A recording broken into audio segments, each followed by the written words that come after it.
Hello friends, स्वागत है आपका हमारे YouTube channel study smart IQ में। और मैं हूं सबा परवीन और आज हम फिर पढ़ने जा रहे हैं स्टैटिक जीके में एक नया टॉपिक। और इस टॉपिक का नाम है भारत में यूरोपियों का आगमन। तो इसमें भी हम लेंगे top 30 MCQ। So I hope आपको ये वीडियो पसंद आए, और अगर आपको मेरी वीडियो पसंद आती है तो इसे लाइक करें, शेयर करें और सब्सक्राइब करना ना भूलें। तो चलिए स्टार्ट करते हैं आज की हमारी क्लास। तो फर्स्ट क्वेश्चन है, निम्नलिखित यूरोपीय व्यापारिक कंपनियों के भारत में आगमन के सही कालक्रम का चयन कीजिए। तो यूरोपीय कंपनी जो भारत में आई है उनका सही कालक्रम का चयन करना है हमें, ठीक है। तो यहाँ में ऑप्शन दिए गए, अब इनमें से बताना है कि कौन किसके बाद आई। तो सबसे पहले देखते हैं हम पुर्तगाली। तो पुर्तगाली के बाद डच आए, डच के बाद अंग्रेज और अंग्रेज के बाद फ्रांसी थी। तो यह कालक्रम सही है, तो इसका राइट आंसर होगा ऑप्शन ए, ठीक है ना। चलिए नेक्स्ट है, फ्रांसीसी ईस्ट इंडिया कंपनी ने भारत में सबसे पहला अपना कारखाना कहाँ स्थापित किया। तो फ्रांसीसी ईस्ट इंडिया कंपनी ने भारत में सबसे पहला अपना कारखाना कहाँ स्थापित किया था। तो ये किया था सूरत में, ठीक है ना। सूरत में सबसे पहला अपना कारखाना स्थापित किया था, कब? 1667 में, ठीक है ना। 1667 में सबसे पहला कारखाना स्थापित किया। फिर मसूलीपट्टनम में दूसरा कारखाना, ठीक है, मसूलीपट्टनम में दूसरा कारखाना स्थापित किया 1668 में, ठीक है। फिर पौंडीचेरी में 1674 में, ठीक है ना, 1674 में मैन क्रोइस ने, ठीक है ना, फ्रैंकोइस ने, ठीक है ना, 1674 में फ्रैंकोइस ने पौंडीचेरी में व्यापारिक केंद्र स्थापित किया, ठीक है ना, व्यापारिक केंद्र स्थापित किया था इसने, ठीक है। फिर बात करें कालीकट पे, तो कालीकट में 1500 ईस्वी में पहला कारखाना स्थापित हुआ। पहला कारखाना स्थापित ये किसने किया था? तो ये किया था पुर्तगाली ने, ठीक है ना, पुर्तगाली ने कालीकट में, ठीक है। चलिए नेक्स्ट है, पहला अंग्रेजी कारखाना हुगली नदी के तट पर डैश में स्थापित किया गया था। तो पहला का अंग्रेजी कारखाना हुगली नदी के तट पर किस वर्ष में स्थापित किया गया था, मतलब किस में स्थापित किया गया था? ये किया गया था 1651 ईस्वी में, ठीक है ना। तो इसका right answer option B. Next है, पुर्तगालियों ने गोवा पर किस वर्ष में कब्जा किया था। पुर्तगालियों ने गोवा पर किस वर्ष में कब्जा किया था? तो ये किया था 1510 ईस्वी में, ठीक है ना। 1510 ईस्वी में पुर्तगालियों ने गोवा पर कब्जा किया था, ठीक है। नेक्स्ट है, गोवा से पूर्व पुर्तगालियों की भारत में कौन सी राजधानी थी। गोवा से पूर्व पुर्तगालियों की भारत में राजधानी कौन सी थी? तो ये थी कोचीन, ठीक है ना। गोवा से पूर्व कोचीन थी, पर 1530 में नीनो दा कुन्हा ने, ठीक है ना, नीनो दा कुन्हा ने राजधानी कोचीन से गोवा स्थानांतरित की, ठीक है ना, स्थानांतरित की थी, ठीक है ना, 1530 में। चलिए नेक्स्ट है, ईस्ट इंडिया कंपनी किस वर्ष स्थापित की गई थी। ईस्ट इंडिया कंपनी यह किस वर्ष स्थापित की गई थी? तो ये स्थापित की गई थी 1600 में, ठीक है ना। तो इसका राइट आंसर है ऑप्शन ए, 1600 में। चलिए नेक्स्ट है, किसकी अनुमति से अंग्रेजों ने सूरत में अपना पहला कारखाना स्थापित किया। तो किसकी अनुमति से अंग्रेजों ने सूरत में अपना पहला कारखाना स्थापित किया? तो ये जहांगीर की अनुमति से, ठीक है ना, जहांगीर की अनुमति से सूरत में अपना पहला कारखाना स्थापित किया। चलिए नेक्स्ट है, मराठों और बसई के पुर्तगाली शासकों के बीच लड़े गए युद्ध को किस नाम से जाना जाता है। तो मराठा और वसई के पुर्तगाली शासकों के बीच लड़े गए युद्ध को किस नाम से जाना जाता है? तो ये जाना जाता है बेसिन का युद्ध, ठीक है ना। तो इसका राइट आंसर होगा बेसिन का युद्ध। और ये कब हुआ था बेसिन का युद्ध? तो ये हुआ था 1739 में। खरदा का युद्ध ये हुआ था 1795 में। अटोक का युद्ध ये हुआ था 1813 में। और पालखेड़ का युद्ध ये हुआ था 1728 में, ठीक है। चलिए नेक्स्ट है, बंगाल का नवाब सिराजुद्दौला किस वर्ष प्लासी के युद्ध में पराजित हुआ। तो बंगाल का नवाब सिराजुद्दौला किस वर्ष प्लासी के युद्ध में पराजित हुआ था? तो ये हुआ था 1757 में पराजित। इसका राइट आंसर होगा ऑप्शन सी। नेक्स्ट है, भारत में पहली यात्री ट्रेन डैश के बीच संचालित की गई थी। तो सबसे बात करें भारत में पहली यात्री ट्रेन ये कब चली? तो ये 1853 में चली। और किसने चलवाई थी? तो ये चलवाई थी लॉर्ड डलहौजी ने, ठीक है ना। लॉर्ड डलहौजी ने, इसे भारतीय रेल का जनक कहा जाता है, ठीक है। भारतीय रेलवे का जनक कहा जाता है लॉर्ड डलहौजी को।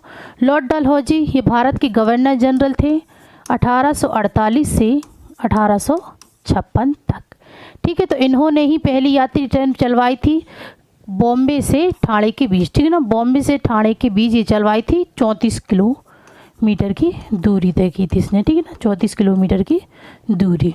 चलिए नेक्स्ट है, विधवाओं को पुनर्विवाह की अनुमति देने वाला कानून हिंदू विधवा पुनर्विवाह अधिनियम वर्ष में पारित किया गया था। तो विधवाओं का पुनर्विवाह की अनुमति देने वाला कानून यह किस वर्ष में पारित किया गया था? तो ये किया गया था 1856 में, ठीक है ना। तो इसका राइट आंसर होगा ऑप्शन सी 1856। विधवाओं का पुनर्विवाह अधिनियम का मसौदा किसने तैयार किया था? तो ये किया था लॉर्ड डलहौजी ने, ठीक है ना। लॉर्ड डलहौजी ने मसौदा तैयार किया, ठीक है।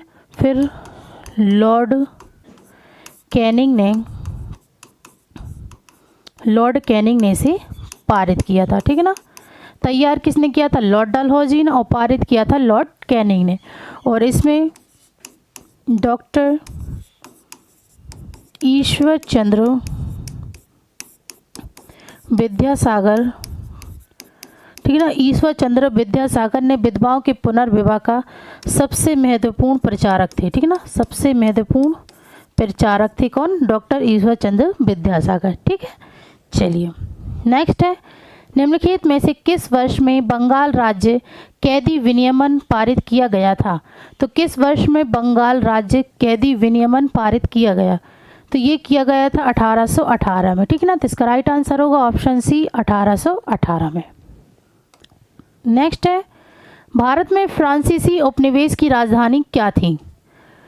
भारत में फ्रांसीसी उपनिवेश की राजधानी क्या थी? तो ये थी पौंडीचेरी, ठीक है ना। तो इसका राइट आंसर हो ऑप्शन ए पौंडीचेरी। ये भारत में फ्रांसीसी उपनिवेश की राजधानी थी और इसे भारत में छोटा फ्रांस कहा जाता था, ठीक ना। पौंडीचेरी को छोटा फ्रांस कहा जाता था और पौंडीचेरी में ही 1674 में व्यापारिक केंद्र स्थापित किया गया था, ठीक है ना। व्यापारिक केंद्र स्थापित किया गया था और पौंडीचेरी का नाम 2006 में बदलकर पुडुचेरी कर दिया गया, ठीक है ना। पुडुचेरी कर दिया गया था, ठीक है। फिर बात करें हम यहाँ पे कालीकट की, तो ये केरल का सबसे पुराना शहर है, ठीक है ना। सबसे पुराना शहर है ये, ठीक है ना, कालीकट केरल का। फिर बात करें कोचीन की, तो कोचीन लोकप्रिय है अरबों की सागर रानी से, ठीक है ना। अरबों की सागर रानी से ये लोकप्रिय है, ठीक है ना। फिर बात करें गोवा की, तो गोवा ये भारत का सबसे छोटा राज्य है, ठीक है ना। सबसे छोटा राज्य है गोवा और गोवा को 1961 में पुर्तगालियों से स्वतंत्रता मिली, ठीक है ना। स्वतंत्रता मिली थी इन्हें, ठीक है ना, गोवा को। चलिए नेक्स्ट है, निम्नलिखित में से किस स्थान पर डच ने भारत में अपने व्यापारिक केंद्र स्थापित किए? तो किस स्थान पर डच ने भारत में अपने व्यापारिक केंद्र स्थापित किए? तो यहाँ हम देखते हैं नागापट्टिनम में भी, चिंसूरा में भी, मछलीपट्टनम में भी, सूरत, भरूच, आगरा, कोचीन, अहमदाबाद और पटना, इन सभी जगहों पर डच ने अपने व्यापारिक केंद्र स्थापित किए थे। तो इसका राइट आंसर होगा ऑप्शन डी उपरोक्त सभी, ठीक है। चलिए नेक्स्ट है, पुर्तगाल के पहले गवर्नर थे जिन्होंने ब्लू बॉर्डर की नीति पेश की थी। तो पुर्तगाल के पहले गवर्नर कौन थे जिन्होंने ब्लू बॉर्डर की नीति पेश की थी? तो ये थे फ्रांसिस्को दे अल्मीडा, ठीक है ना। फ्रांसिस्को दे अल्मीडा ये पुर्तगाल के पहले गवर्नर थे जिन्होंने ब्लू बॉर्डर की नीति पेश की थी, ठीक है। नेक्स्ट है 1891 में निम्नलिखित में से किसने अवध राज्य को एक चेरी जो एक दिन हमारे मुंह में गिर जाएगी के रूप में वर्णित किया? तो यह किसने वर्णित किया था कि एक चेरी जो एक दिन हमारे मुंह में गिर जाएगी? तो यह वर्णित किया था लॉर्ड डलहौजी ने, ठीक है ना। लॉर्ड डलहौजी ने इसे वर्णित किया था। और 1856 में अवध राज्य को औपचारिक रूप से ब्रिटिश साम्राज्य में मिला लिया, ठीक है ना। औपचारिक रूप से ब्रिटिश साम्राज्य में से मिला लिया था, ठीक है ना, 1856 में। चलिए नेक्स्ट है फ्रांसीसी ईस्ट इंडिया कंपनी की स्थापना किसने की थी? तो फ्रांसीसी ईस्ट इंडिया कंपनी की स्थापना यह किसने की थी? तो ये की थी जैन बैप्टिस्ट कॉलवर्ट ने, ठीक है ना। इसका राइट आंसर होगा ऑप्शन सी, जीन बैप्टिस्ट कॉलवर्ट ने, ठीक है। नेक्स्ट है लॉर्ड क्लाइव ने किस लड़ाई में सिराजुद्दौला को पराजित किया था? तो लॉर्ड क्लाइव ने किस लड़ाई में सिराजुद्दौला को पराजित किया था? तो ये किया था प्लासी की लड़ाई में, ठीक है ना। तो इसका राइट आंसर होगा प्लासी की लड़ाई में। प्लासी की लड़ाई ये कब हुई थी? तो ये हुई थी 1757 में, ठीक है ना। 1757 में प्लासी की लड़ाई हुई थी। फिर बात करें बक्सर की लड़ाई ये कब हुई थी? तो ये हुई थी 1764 में, ठीक है ना। 1764 में बक्सर की लड़ाई हुई थी। किसके बीच हुई थी? तो ये हुई थी Hector Munro versus Mir Qasim Siraj-ud-Daulah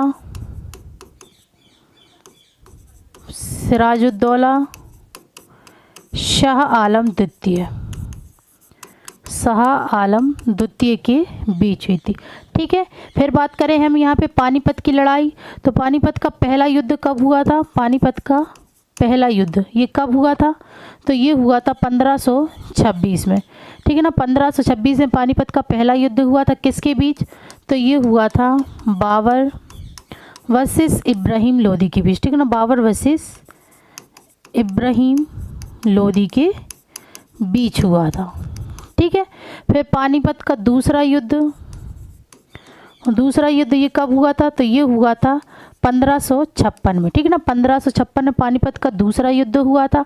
ये किसके बीच हुआ था? तो ये हुआ था अकबर वर्सेस हेमू, ठीक है ना। अकबर वर्सेस हेमू के बीच हुआ था। फिर पानीपत का तीसरा युद्ध तो ये कब हुआ था? तो ये हुआ था 1761 में, ठीक है ना। 1761 में हुआ था। किसके बीच?